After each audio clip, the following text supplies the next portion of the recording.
Hello everybody, as you see in the thumbnail, we will discuss here past 10-year question paper of UGC NET JRF. I am Diksha Sharma and you are watching commerce.com. This is our first part and we will discuss here our 10 papers of last 10 years. Okay, so our next slide.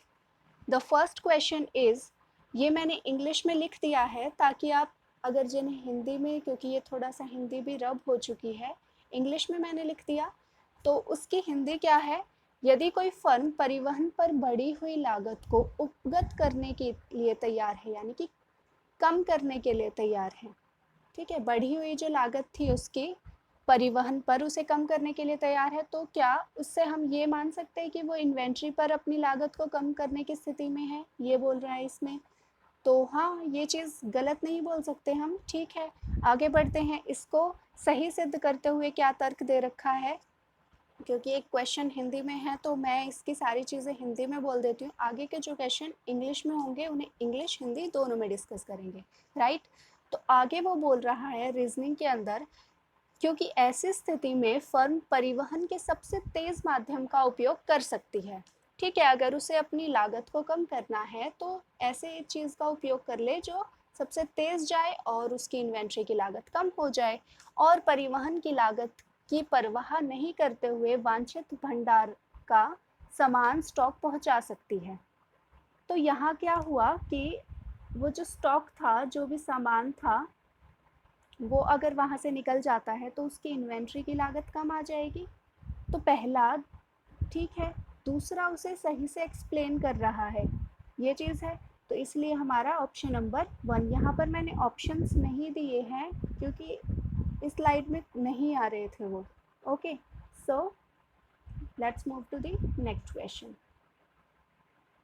In next question there is in case of consumer equilibrium, यानी कि जहाँ पर consumer अपने आप को बहुत ज़्यादा ये समझे कि मुझे ये स्थिति मेरी बेस्ट है और यहाँ से मैं नीचे नहीं जाना चाहता, यानी कि एक ऐसी पोजीशन जो जिसमें वो अपने आप को बहुत सेटिस्फाई फील करे और उससे नीचे ना जाना चाहे।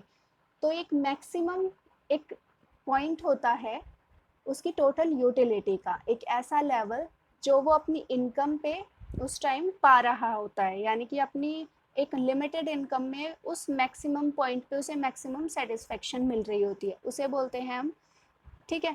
अब ऑर्डिनल अप्रोच की बात की है इसने। ऑर्डिनल और कार्डिनल दो अप्रोच हमने पढ़ी हैं। जो कार्डिनल ऑर्डिनल अप्रोच की यहाँ बात कर रहा है वो इनडिफरेंस कर्व, यानी कि इनडिफरेंस कर्व जो इस तरह बनता है और जो यूटिलिटी को दिखाता है कि दो कॉम्बिनेशन से, यानी कि x से और y से किसी भी एक कंज्यूमर को कितनी अलग अलग सेम, यानी कि यूटिलिटी गेन हो रही है जो x से और जो y से वो सेम है, इस तरह की चीज़ को दिखाता है वो अलग अलग कॉम्बिनेशंस को। हम उन कॉम्बिनेशंस को इस तरह से ड्रॉ करते हैं, फिर एक लाइन बनाते हैं और इस पॉइंट को जहाँ ये दोनों कट कर रहे हैं वो पॉइंट हमारा कंज्यूमर इक्वी पॉइंट हो जाता है। ओके, सो अब आगे क्वेश्चन पढ़ते हैं ये क्लियर होने के बाद। When there are two commodities with their prices given, मतलब अगर हमें दो कमोडिटी के प्राइस दे रखे हैं, ठीक है, विद लिमिटेड इनकम कंज्यूमर, यानी कि उस कंज्यूमर की इनकम क्या है, लिमिटेड है, ठीक है। तो कौन कौन सी और इन्फॉर्मेशन की ज़रूरत होगी, इन्हें हमें सीक्वेंस में भी लगाना है।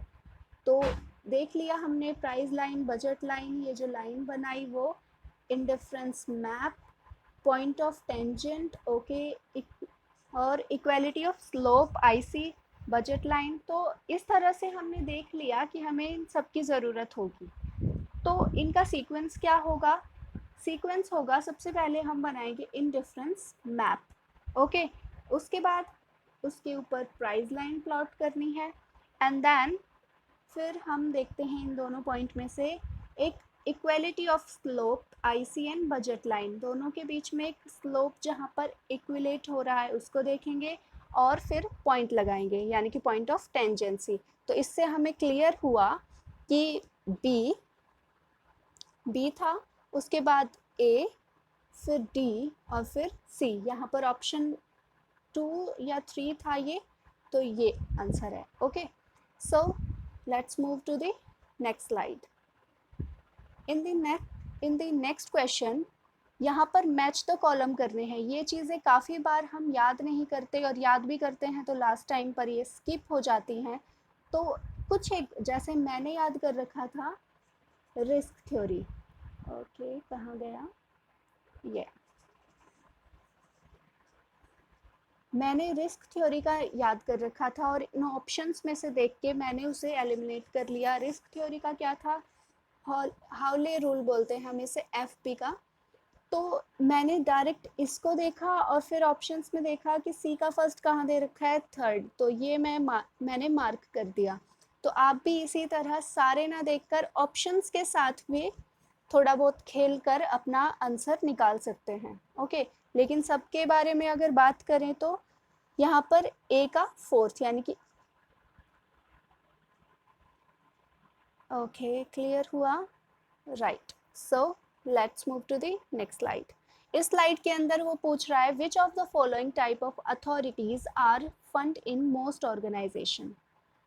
अथॉरिटीज किस found in the most organisation. अब जो ऑर्गेनाइजेशन है उनके अंदर अथॉरिटीज डिवाइड होती हैं कोई भी काम करवाने के लिए। यानी कि अथॉरिटी का मतलब क्या हुआ कि अगर आपको कुछ काम करवाना है तो आपको उसके साथ साथ उसे पावर्स भी देनी होंगी वो काम करने के लिए। ठीक है, तो वैसे हम पढ़ते हैं दो टाइप की अथॉरिटी, एक लाइन अथॉरिटी और एक स्टाफ अथॉरिटी। मैं आपको दिखाती हूँ आगे स्लाइड में। यहाँ पर जैसे लाइन अथॉरिटी और स्टाफ क्वेश्चन, यस। सो जो लाइन अथॉरिटी है और स्टाफ अथॉरिटी है, इस एग्जाम्पल इस चार्ट में हम देख सकते हैं जो सीधे सीधे मतलब एक सीक्वेंस में इस तरह से आपस में एक दूसरे को दे सकते हैं ये कि सबसे ऊपर वाला अपने सबॉर्डिनेट को ही अथॉरिटी दे रहा है, यानी कि उसे काम करवा रहा है या उससे कमांड दे रहा है। सीधे सीधे लाइन अथॉरिटी कमांड से रिलेटेड होती है। और स्टाफ अथॉरिटी एडवाइस से, तो ये एडवाइस किससे ले सकते हैं, जो लीगल एडमिनिस्ट्रेटर है उससे एडवाइस ले सकते हैं, ये इन सबको एडवाइस दे रहा है। तो यहाँ पर क्लियर है लाइन अथॉरिटी और स्टाफ अथॉरिटी। लाइन अथॉरिटी याद रखनी है कमांड से रिलेटेड है, तो कमांड हम सिर्फ अपने सबॉर्डिनेट को दे सकते हैं। और स्टाफ अथॉरिटी ये अपने से नीचे वालों को किसी भी लेवल पर ये कमांड दे एडवाइस दे रहा है और ये इससे एडवाइस ले रहे हैं, तो ये स्टाफ अथॉरिटी का पार्ट है। ओके, सो यहाँ पर उसने पूछा है कि सभी ऑर्गेनाइजेशन में मोस्टली कौन सी अथॉरिटी का यूज़ होता है। तो हम पढ़ सकते हैं इसमें डिवीज़न अथॉरिटी नहीं, लाइन अथॉरिटी, स्टाफ अथॉरिटी देख ली, फंक्शनल अथॉरिटी, क्योंकि हम सब क्या कर रहे हैं, लाइन अथॉरिटी और स्टाफ अथॉरिटी का यूज़ ही फंक्शन करवाने के लिए कर रहे हैं। और मैं तीनों में डिफरेंस एक बार पढ़ देती हूँ। लाइन एंड स्टाफ अथॉरिटी जो भी है in the organisational structure which there is a normal departmentation and regulation of business operation, यानी कि नॉर्मली जो बिजनेस ऑपरेशन करवाने हैं उनके लिए हम लाइन और स्टाफ अथॉरिटी का यूज़ करते हैं। और जो भी काम करने हैं, काम करने से रिलेटेड एक स्पेसिफिक काम ए ने बोला बी को स्पेशल, मतलब एक तो पूरे ऑर्गेनाइजेशन के लिए जो स्ट्रक्चर बना है वो इन दोनों में डिवाइड है, और ये सीधे इससे काम कर रहा है फंक्शनल अथॉरिटी का पार्ट है। तो ये तीन तरह की अथॉरिटी हम पढ़ते हैं, हम देखते हैं किसी भी एक ऑर्गेनाइजेशन में बेसिकली। ठीक है, तो ऑप्शन क्या होगा हमारा, बी सी डी। तो बी सी डी है fourth, right. So let's move to the next slide. Okay, here in this question उसने पूछा है कि WTO के फंक्शन क्या हैं। हमें पता है WTO वर्ल्ड ट्रेड ऑर्गेनाइजेशन है जिसका हेडक्वार्टर जेनेवा स्विट्जरलैंड में है। हेड अल्बर्टो एवेजेडो जो ब्राज़ील के हैं। ये चीज़ें भी आ सकती हैं, तो याद रखना जेनेवा में किस किस का हेडक्वार्टर है। एक तो WTO का है, मुझे याद आ रहा है, एक WHO का भी है, यानी कि वर्ल्ड हेल्थ ऑर्गेनाइजेशन का भी जेनेवा में है। एक WIPO का भी है, वर्ल्ड WTPO का और इंटेलेक्चुअल प्रॉपर्टी ऑर्गेनाइजेशन है ये। इन तीनों का जेनेवा स्विट्ज़रलैंड में है। लेकिन हम आगे पढ़ते हैं क्वेश्चन में वो क्या बोल रहा है। उसने कहा कि इसके फंक्शन बताओ WTO के फंक्शन। अगर हम सीधे सीधे देखेंगे तो शायद एक दो छूट भी जाएगा, तो हम आगे स्लाइड से देखते हैं। यहाँ पर मैंने दिखाए हैं फंक्शन कि administrating WTO, trade agreement, forum of trade negotiation, handling trade disputes, monitoring और टेक्निकल असिस्टेंस देना, कॉरपोरेशन करना, जो भी इंटरनेशनल ऑर्गेनाइजेशन है। तो जब ये सब काम है तो हम एलिमिनेट कर सकते हैं जो भी इसके काम नहीं थे। नेक्स्ट लास्ट स्लाइड में तो हमने पढ़ा to facilitate implementation, organisation and operation of trade agreement. तो ट्रेड एग्रीमेंट का हमने पीछे देखा था, ये इसका काम है। To carry out periodic reviews of trade policies and member countries, ये हमने लास्ट वाले पॉइंट में देखा। जो भी मेंबर कंट्रीज हैं इंटरनेशनली उनको ये मॉनिटर करता है, तो ठीक है ये भी इसका पार्ट है।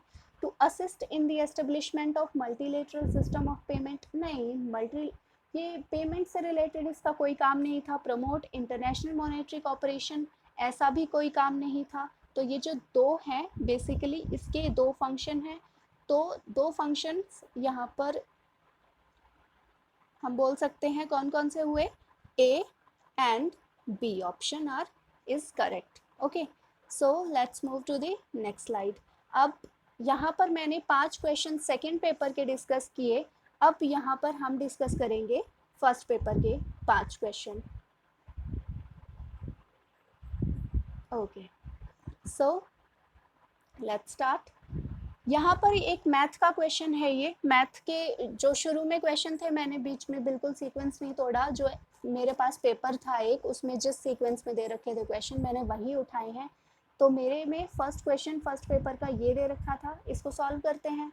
अब वो बोल क्या रहा है ये देखते हैं। एक शॉपकीपर है, उसने रेफ्रिजरेटर 22 लाख का पॉइंट है तो यानी कि 22,000 का खरीदा या बेचा, देखते हैं। सेल, ओके, तो बेचा यानी कि ये एसपी दे रखा है मुझे। ठीक है, क्लियर हुआ। आगे वो बोलता है कि उसने ये प्रॉफिट पे बेचा है। तो अगर मान लिया मैं हर क्वेश्चन को इस तरीके से सॉल्व करती हूँ कि कोई भी चीज़ 100 की है, अब उस पर प्रॉफिट जितना भी हुआ, अगर 10% का हुआ है पर सेंट यानी कि पर 100 पे 10 का प्रॉफिट हुआ है, यानी कि बेचा कितने का, 110 का। और इसी 110 की वैल्यू इसने कितनी दे रखी है, 22,000। तो इन दोनों को सामने सामने रख सकते हैं। अगर आपको x लगाना है तो आप इसके पीछे x लगा लो। तो ठीक है, आगे किया मैंने इसको सॉल्व। तो मैंने 22,000 को 110 के सामने रखा, तो 110 से कैंसिल 200, यानी कि एक की वैल्यू 200 आ गई। और मुझे क्या निकालना था, सीपी, जो मेरा 100 माना था मैंने शुरू में। तो 100 की वैल्यू क्या हुई, इसके पीछे 2 0 और लगा दो, यानी कि 20,000। उसने ये खरीदा होगा 20,000 के अंदर। तो ये मुझे क्लियर हुआ कि ये 20,000 में खरीदा है। ठीक है, तो अब मैं क्या करूँगी, अब जब मेरे पास सीपी आ गया 20,000 का, अब आगे क्वेश्चन देखा मैंने, वो चाहता है कि अब इसे 18% के प्रॉफिट पे बेचे, यानी कि वो क्या चाहता है कि 100 वाली चीज़ को वो 118 में बेच दे। तो ठीक है, जब मुझे 100 की वैल्यू पता है तो मैं 118 की निकाल सकती हूँ। इस तरह से करके आप आंसर निकालेंगे 0, और इन दोनों को मल्टीप्लाई करेंगे तो 8 2 एंड 1 कैरी 3 एंड 2 और 0 0। ओके, तो ये आंसर आ जाएगा। क्लियर हुआ।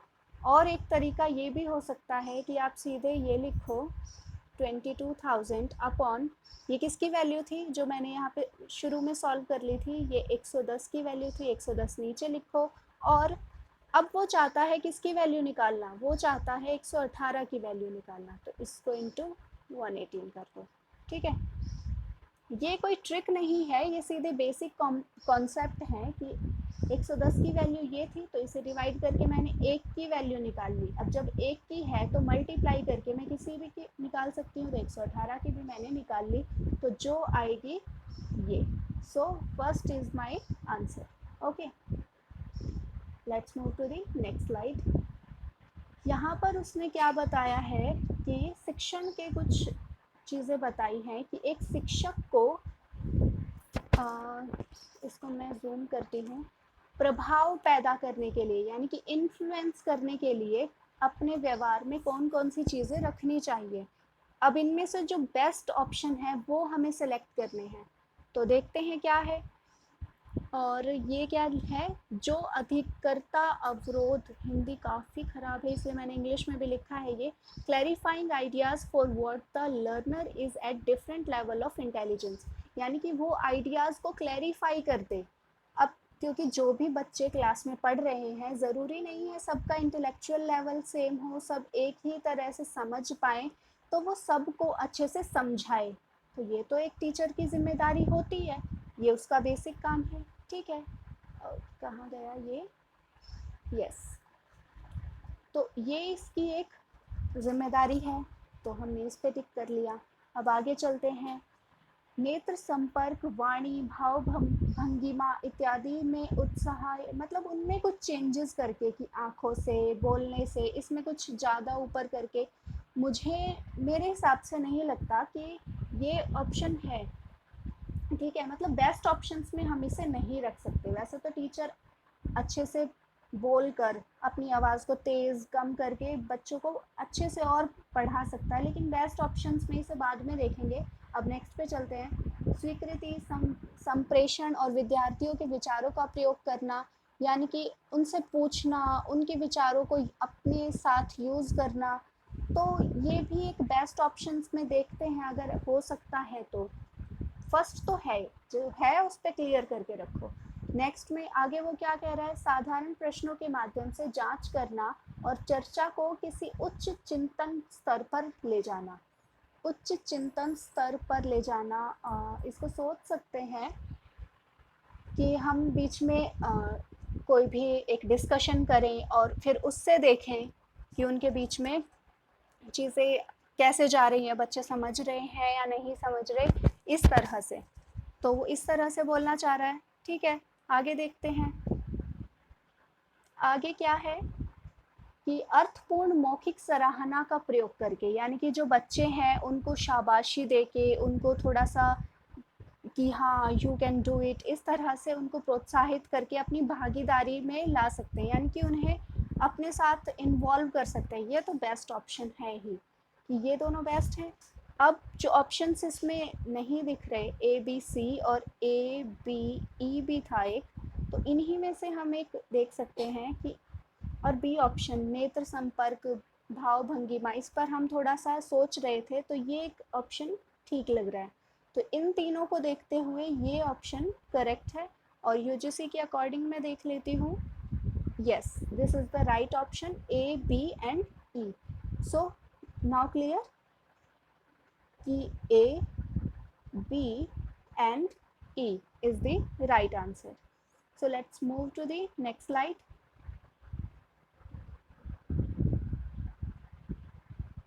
या ये भी एक मैथ का क्वेश्चन था। इसके अंदर क्या दे रखा है कि एक जो वृत्त है, वृत्त होता है ये सर्कल, उसका क्षेत्रफल, क्षेत्रफल देख लेते हैं इसका क्या होता है, पाई आर स्क्वायर।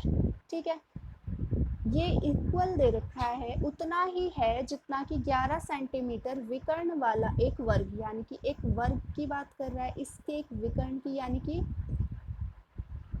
ये।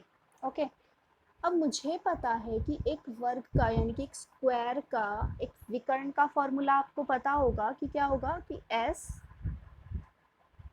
या एक सेकेंड, स्क्वायर, वो सर्कल स्क्वायर, इसकी डायगोनल को क्या कैसे निकाल सकते हैं हम, एस √2, ये निकालते हैं हम डायगोनल। तो मुझे इसकी वैल्यू क्या दे रखी है यहाँ, 11। ठीक है, तो मैं यहाँ से s की वैल्यू निकाल सकती हूँ, और इन दोनों का जो एरिया है वो इक्वल दे रखा है। तो मुझे क्या करना होगा, अब मैं इस 11 को इस s स्क्वायर के इक्वल रखूँगी और s की वैल्यू ये निकाल लूँगी। यहाँ से आ गई s की वैल्यू। अब मुझे चाहिए इस स्क्वायर का एरिया, तो एरिया के लिए s स्क्वायर करना होगा मुझे, क्योंकि फॉर्मूला यही है s इंटू एस। तो ये जो s आया इसका स्क्वायर, यानी कि 11 का स्क्वायर अपॉन में /2 का स्क्वायर, जिससे ये 2 से √ कैंसिल और 11 स्क्वायर अपॉन 2 बच गया। तो 11/2 स्क्वायर मतलब 21/2 आ गया। ये क्या हुआ, एरिया ऑफ स्क्वायर, और ये इक्वल किसके है, सर्कल के। तो सर्कल के एरिया के इक्वल रख सकते हैं इसे, क्योंकि उसमें दे रखा है। अब पाई की वैल्यू ये रखी 22/7। अब इसको काटा, 11 से 2 और 11, इस तरह से यहाँ आ जाएगा 11/2, और दोनों को इस तरह रख लिया क्योंकि रिवर्स कर दिया ना। तो अब ये हो गया मेरा 77/2, ठीक है। तो अब 77/2 आया r स्क्वायर के इक्वल। और मुझे लास्ट में उसने डायामीटर पूछा है, तो मैं क्या करूँ, r निकाल लूँ इसको। r मैंने निकाला,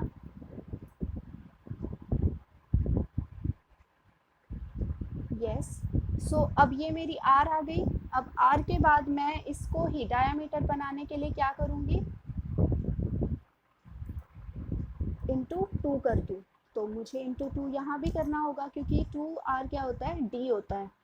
तो यहाँ पर, और हाँ, 2 को जब मैंने मल्टीप्लाई उधर 2 से किया था तो यहाँ 4 आना चाहिए, और बाहर निकल के हो जाएगा 2, √ से कैंसिल हो जाएगा ना, ये 4 का √ बाहर आके 2 हो जाएगा, और अंदर 77, क्योंकि इसका मैं अभी कर नहीं सकती, 2 से 2 कैंसिल, और बचा क्या, 77 का स्क्वायर।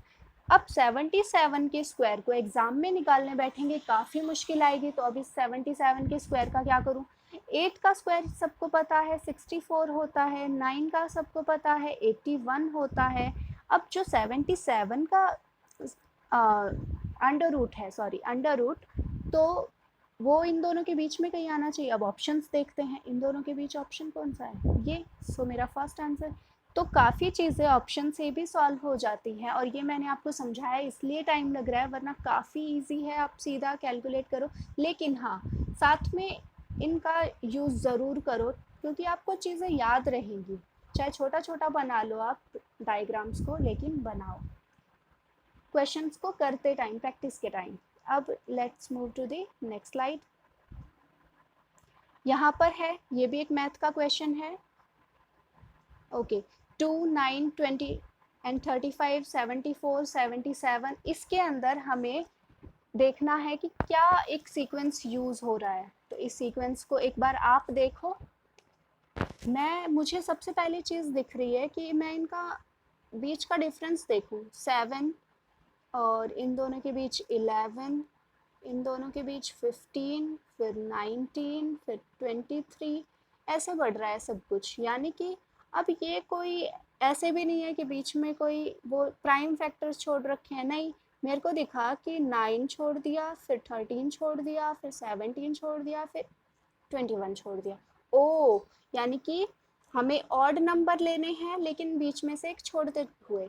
तो अब हमें 25 को छोड़ देना है और 27 को यहाँ पर लेना है। तो क्लियर हुआ। तो अब यहाँ पर क्या आएगा, 27, सब प्लस हो रहे थे, यानी कि हमने इसमें 23 को प्लस किया था ना, तभी 77 बना। तो 77 में भी इसको प्लस करेंगे तो क्या बनेगा, 104। तो 104 is the right answer. Okay, so let's move to the next slide. अब इसके अंदर क्या है, if the data has been recorded technical media. अगर टेक्निकल मीडिया से आप किसी डेटा को रिकॉर्ड कर रहे हैं, which of the following step on the way is to interpretation. Interpretation के टाइम पे कौन सा स्टेप होगा। अब आपने ऑनलाइन तो सारी चीज़ें रख ली, आप उसको चाहते हो कि रिकॉर्ड करना, तो सीधी सी बात है, प्रिंट निकलवा लो ना उसका। मेरे मन में तो ये आया सबसे पहले। अब इन सब के मतलब पता होने चाहिए, तो इनके मतलब देखते हैं।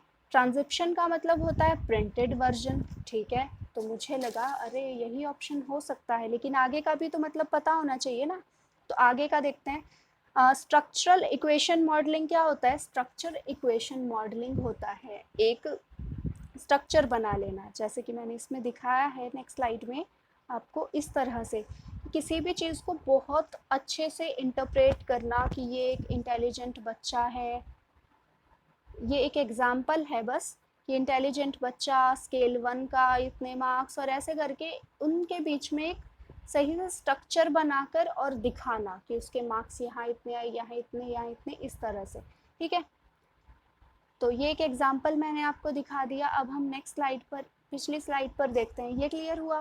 लेकिन ये तो ऑनलाइन ही हो गया ना, मतलब इंटरप्रिटेशन को रिकॉर्ड करने का और उसको बचा कर रखने का, जो ये कहना पूछना चाह रहा है उससे इसका कोई लेना देना नहीं है, तो इसको हटाया मैंने। नेक्स्ट, सीक्वेंशनल एनालिसिस किसे कहते हैं? सीक्वेंशनल एनालिसिस हाइपोथेसिस टेस्टिंग का एक पार्ट है जो कि हम रिसर्च में पढ़ते हैं। उसमें क्या होता है कि हम रिसर्च करते टाइम मतलब ये नहीं देखते कि एक फिक्स्ड अमाउंट ऑफ हम पहले से सैंपल डिफाइन कर लें, उसमें कोई भी अमाउंट ऑफ सैंपल डिफाइन नहीं होता। जब हम रिसर्च करने लगते हैं, धीरे धीरे इवेलुएट करते हैं, फिर देखते हैं अच्छा ये चीज़ें हैं, तो इसका एक स्टेप है कि पहले डिफाइन कर लो प्रॉब्लम को, फिर उसके बाद स्ट्रक्चर बना लो और फिर उसका सॉल्यूशन फाइंड कर लो, फाइंड सॉल्यूशन। यानी कि पहले देखो कि प्रॉब्लम क्या है, ठीक है, फिर देखो कहाँ है, फिर देखो, ये इसका पार्ट हो गया। अब स्ट्रक्चर बनाने के लिए हमें क्या करना होगा? प्रॉब्लम क्यों है, व्हाट, ठीक है, यानी कि पहले देखा क्या है, कहाँ है, फिर स्ट्रक्चर बनाते टाइम देखा क्यों है, और एनालाइज के टाइम पे देखा कि हम वैसे इसमें किया क्या जा सकता है, नॉर्मली क्या किया जा सकता है, पर हम क्या कर सकते हैं। 2 पॉइंट हो गए ना, एक तो किया तो काफ़ी कुछ जा सकता है, लेकिन अभी हम क्या कर सकते हैं उन रिसोर्सेज से, वो देखो। तो ये सारा पार्ट है किसका? सीक्वेंशनल एनालिसिस का। तो जितने भी इसमें यूजीसी पॉइंट देता है ना, जब भी आप खुद से भी करो कोई क्वेश्चन, तो आप उसकी एक एक चीज़ को ध्यान से बारीकी से देखो। मेरा करवाने का मतलब यही है कि आप अगर एक क्वेश्चन कर रहे हो तो उससे आपको 4 कॉन्सेप्ट क्लियर होने चाहिए। ठीक है, अब सैम्पलिंग, सैम्पलिंग का सीधा सा पता है, इसको ज़्यादा बताने की ज़रूरत नहीं है, सैम्पल्स कलेक्ट करना। तो हमारा आंसर क्या हुआ? ट्रांजिशन। ठीक है, अब नेक्स्ट क्वेश्चन, एक क्वेश्चन एक्स्ट्रा भी रखा है शायद मैंने, हाँ, तो यहाँ पर पूछा है the main purpose of using ICT for classroom teaching. Classroom teaching में आईसीटी को यूज़ करने का मेन पर्पस क्या है? तो पढ़ते हैं, make the classroom instructions interesting, जो क्लासरूम की इंस्ट्रक्शन है उनको इंटरेस्टिंग बनाना, स्टूडेंट का ध्यान भटकाना नहीं, keep student engage in class, ठीक है, ये भी हो सकता है, ऑप्टिमाइज लर्निंग आउटकम, जो भी हम पढ़ाना चाहते हैं ना उसके आउटकम एकदम बेस्ट आए, ये तो इनमें से मुझे बेस्ट चुनना है, तो मुझे बेस्ट फोर्थ ही लग रहा है, क्योंकि हम मेन ऑब्जेक्टिव को पूरा करने में फोकस करते हैं ना, कि कोई हम आज तक पढ़ते आए हैं, सबसे पहला पॉइंट ऑब्जेक्टिव फुलफिलनेस, तो ऑब्जेक्टिव यही होता है टीचिंग का, तो यही मेरा राइट ऑप्शन होगा। ओके, आई होप कि पूरा लेक्चर आपको बहुत अच्छा लगा होगा। आज का लेक्चर थोड़ा सा लंबा हो गया, कम क्वेश्चंस में, आगे मैं ज़्यादा क्वेश्चन और टाइम कम, ताकि आपका टाइम बिल्कुल भी वेस्ट ना हो, और आप भी कोशिश करो कि आपका अभी जो आप टाइम बिल्कुल वेस्ट मत करो, प्रैक्टिस करो क्वेश्चंस की, और ज़्यादा से ज़्यादा क्वेश्चंस करो और क्वेरीज भी दो। Thanks for watching. Please keep learning and don't forget to subscribe our channel if you are new learner here, and also give it to a big fat thumbs up, और नीचे comment box में ज़रूर बताना मेरी क्या गलतियाँ थी, अगर कोई sound effect में गलत है, कुछ भी आपको प्रॉब्लम है तो आप ज़रूर बताना। Thanks for watching. Okay, this is the last slide. Thanks for watching.